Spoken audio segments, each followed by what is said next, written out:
Hey everyone, welcome back to another PNSO review. Today we're going to take a look at someone better call the police come probably going to murder this name, Xiaoqin, the Tsintaosaurus. This beautiful looking hadrosaur is part of PNSO's Dinosaur Museum line, so we all know what that means. It comes with a very, very budget-friendly price of $60. I ended up getting this figure off of Amazon. It was actually available for Prime. I ordered it yesterday and it showed up today. I usually order my figures from AliExpress because they show up on there first before they show up on Amazon. But for some reason, it did not show up on AliExpress. And I just happened to check Amazon yesterday and I saw it was available. So, bit the bullet, spent the money and, regretted a little bit. And now it's finally in hand. And if you would like to kill your wallet, I'll leave a link to that Amazon listing down below in the description. PNSO has been on a trend lately. They seem like they love making Tyrannosaur figures, Ceratopsians, and Hadrosaurs, and really nothing else in between. Dinosaur-wise, they do a lot of marine stuff. But I've been loving everything they've been doing with their Hadrosaurs, and the Tsintaosaurus is another fantastic addition to their ever-growing line of Hadrosaur figures. So let's go over the package really quick before we take a closer look at this figure. You got a beautiful picture of the Tsintaosaurus on the front of the box. Turn it to the side, you get the PNSO Dinosaur Museum 135 scientific art model on the top of the box. Nothing much in the back. Some information on the side, same thing on the other side. And that will do it for the front of the box. And also inside the box, you get this big, thick, heavy envelope. So let's crack it open and see what is inside to justify that $60 price point.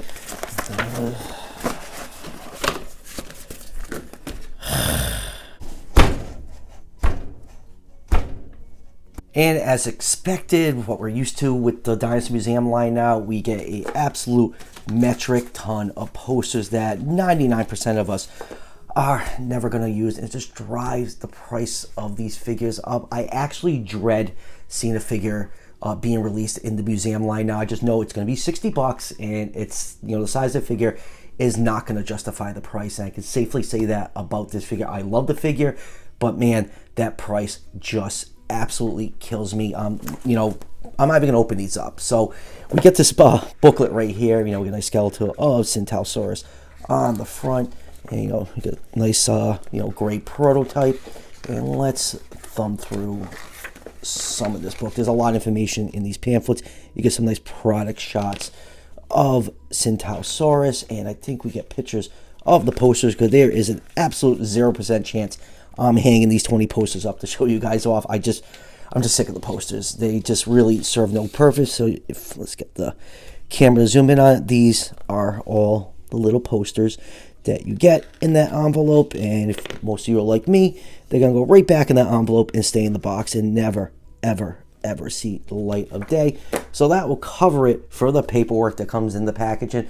Let's throw this figure up on the turntable and take a closer look. All right, let's start with this 360-degree view of the Tsintaosaurus. What an absolutely gorgeous looking figure. It is my favorite Hadrosaur produced from PNSO so far. And that color scheme pretty much matches the promotional art. That's been like one of my biggest critiques of PNSO, that once you get the figure in hand, the paint job doesn't live up to what the promotional images are. But this one is pretty damn close, so that is a plus.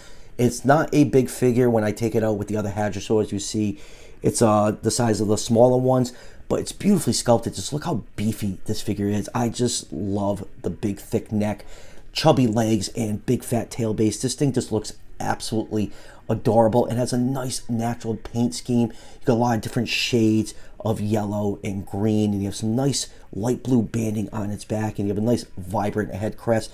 Just all around an absolutely beautiful and gorgeously sculpted figure. And now for a couple quick measurements. This figure is 8.5 inches long from the tip of the beak to the tip of the tail, and about 3.5 inches tall to the top of the crest. So Tsintaosaurus in real life was around 27 feet long, so I'll put this figure somewhere in that 1/38 scale range. Now there's one other thing that comes inside the box besides a metric ass ton of posters. You do get this little display base. Really not much to it. It's just a piece of gray plastic, and it has that angular modern look to it. You got the PNSO logo on here that could even be painted. The underneath of it is hollow. It's really nothing special. Definitely still not justifying that $60 price point, but you can plop it on the base and yay, There's the Tsintaosaurus. You know, I guess, you know, for like $18 more, at least we get a Hadrosaur figure that can stand on its own.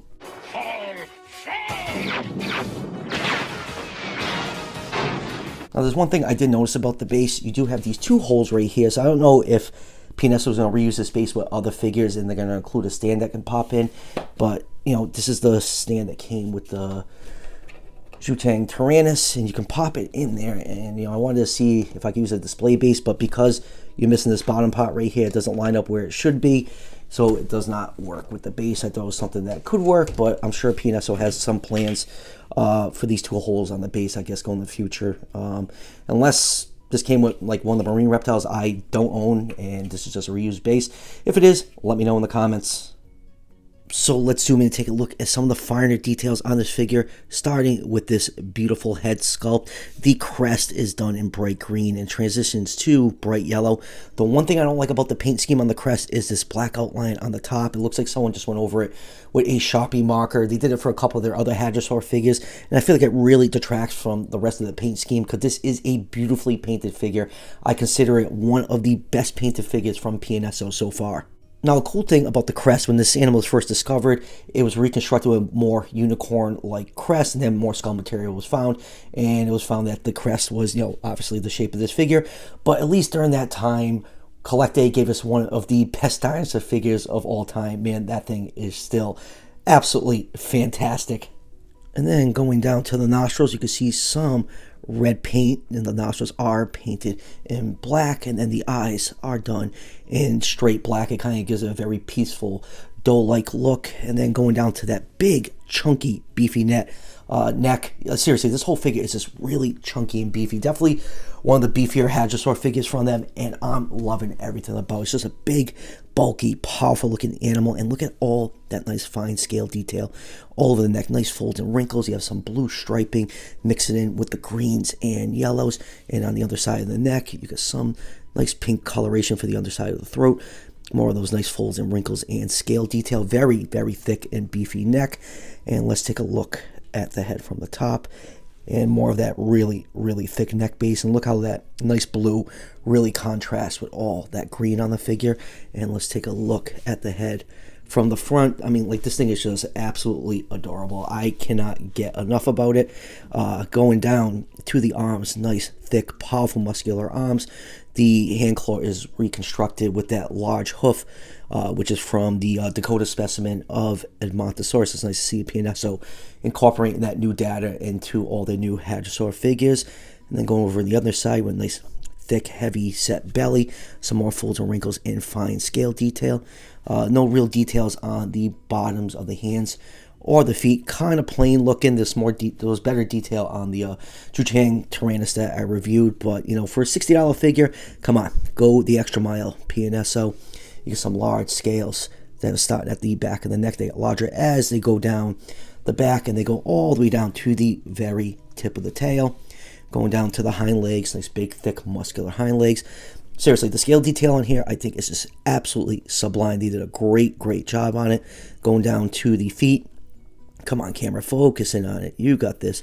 There we go. Feet kind of have like a grayish paint on it. Toe claws are painted in a glossy brown paint.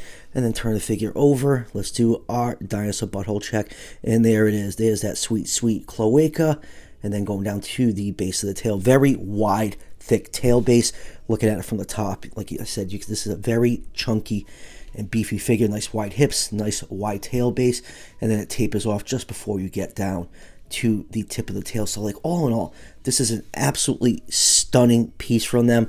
As stunning as it is, it does not justify the $60 price point. This should be like a $40 figure tops. I know, like, inflation is a thing, but seriously, it's getting a little out of hand with these $60 figures from PNSO. But like I said, it's an absolutely gorgeous looking figure, and I love it. All right, moving on with comparisons. Let's do a couple ceratopsian figures. Here it is with their Triceratops, and let's do an Asian species. Here it is with their Sinoceratops. Now, back when this came out, this is a $30 figure, $60. One more time, $60, $30. Both figures are roughly about the same price, and that's, what you keep hearing me complain about in this review, just the price of this thing. Something you have to keep in mind. And next up, here it is with their Styracosaurus, which is part of the new pricing plan of PNSO. This figure is around $36. Just a hair smaller than the Tsintaosaurus. But explain to me again. Justify the $60. I'm waiting. And here it is with another museum line figure. Here it is with their iguanodon, which is slightly bigger. This one's a little bit easier to swallow. Still wasn't happy about it, but it was a little bit easier because it's a slightly bigger figure. And let's do a couple Asian Tyrannosaurs. Here it is with their Tarbosaurus. And next up, here it is with their Chunkiness. Two fantastic releases in a row from PNSO. This thing's amazing, and this thing is absolutely beautiful.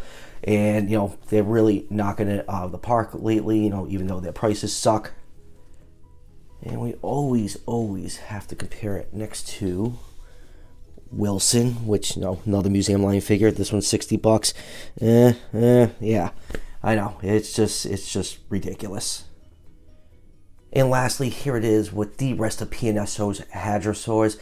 And boy, do they look good together. See, everyone? Look, I'm being nice to Caroline for now. But yeah, they did a bang-up job with this group, and they all look beautiful together. The Parasaurolophus has been one of my favorites, but this one right here, this is the best out of the bunch in my eyes. But they sure do love doing crested hadrosaurs. Hopefully we can get some crestless ones like Edmontosaurus, Shantungosaurus, Gryptosaurus, plenty of other species to do. I do love the crested ones. They have all the flair and pizzazz and stuff, but it'd be nice to see some of the other species getting attention. But yeah, great job with the variety right now. So final thoughts on this Tsintaosaurus. I absolutely love this figure.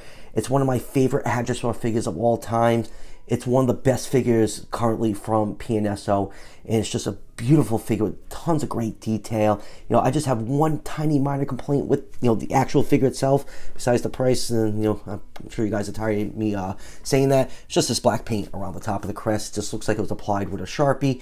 Other than that, the paint is beautiful on here, and that's always been a critique of PNSO. Their paint jobs haven't been always that great, but they really knocked it out of the park with this figure. It looks exactly like the promotional images, and that is very, very rare for them. So I will, give them points where it's due. So yeah, they knocked it out of the park with this figure. It's so nice seeing a nice chunky, hefty looking Hadrosaur, and this thing is just beautiful. Now the biggest thing holding people back from getting this figure is that $60 price point that I brought up like 100 times during this review. It sucks. There's really nothing we can do about it. If they're just going to keep charging that price for the museum line, and it stinks now that they're doing that, because this figure should be somewhere in that $36 range, which still sucks. But yeah, it's a tough thing to swallow. So my advice would be to maybe wait for like Amazon or AliExpress to have a sale. I know they had the iguanodon on sale like a couple weeks ago. It was like $44, which was a much more reasonable price. So maybe show a little bit more patience than I did and wait for a sale and pick this figure up. And like I said at the beginning of the review, the link to the Amazon listing is down below in the description. So that would do it for the review. PNSO's been kind of quiet since they announced this one. I'm sure they have plenty of other stuff coming up. Fingers crossed for an Acrocanthosaurus. They did release that repainted Essian Spinosaurus, the old museum line, back when we used to get huge figures in that line. A couple people asked me on Instagram if I was picking it up. Absolutely not. I already own the first version. I am not interested in the repaints, and I feel like PNSO is just squeezing a little bit more life out of that mold before they release a larger, more accurate version sometime this year. They pulled the same crap when they released Wilson 3.0, and then 4 months later we have the highly accurate Wilson. Did me dirty, PNSO. So I'll just continue posting older figure reviews in the meantime, so be on the lookout for those. And as always, if you're enjoying the content on this channel, show your support by hitting that subscription button just below the video. Each subscription helps out the channel tremendously and it's greatly appreciated. And I'll see you guys for the next one.